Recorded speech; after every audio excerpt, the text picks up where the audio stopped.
परदेश,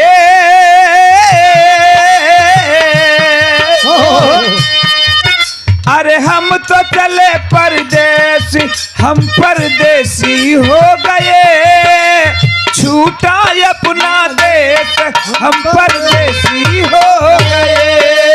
हम तो चले परदेश, हम परदेसी हो गए, छूटा अपना देश, हम परदेसी हो गए। हम तो चले परदेश, हम परदेसी हो गए, छूटा अपना देश, हम परदेसी हो गए। रोवत बा छोटका भाई चिट्ठी लिखत बा, ये अमीर की दुनिया है भैया, लूट लिया मेरे जीवन का सपना, अरे वतन छोड़ कर जाता हूँ मैं, कोई न जग में अपना। भैया ये अमीरों के लिए दुनिया है, न कि गरीबों के लिए।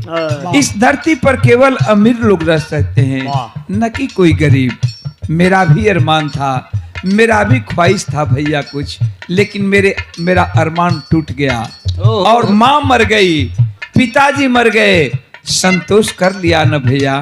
तो उसी तरह से ये समझ जाना कि तेरा छोटा भाई भी इस दुनिया में नहीं है, यही सोच करके संतोष कर लेना।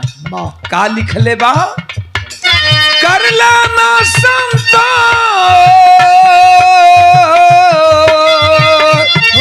हर कर लेना संतोष, हम परदेसी हो गए, छूटा अपना देश, हम परदेसी हो गए।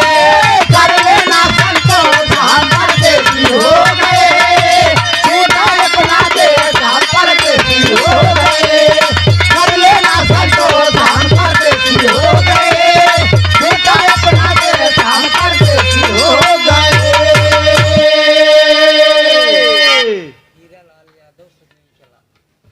भैया हमारे हीरा लाल यादव जी सजई कला से 1 सेवक रुपया के पुरस्कार 1 करोड़ इसके भाव पे।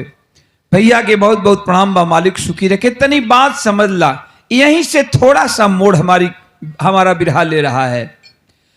गांव छोड़ करके चला गया, चिट्ठी अपने भैया के, बड़का भैया के तकिया के नीचे रख दियलन। रात के वक्त में गांव छोड़ के गांव से बाहर निकल गई। हाई देखा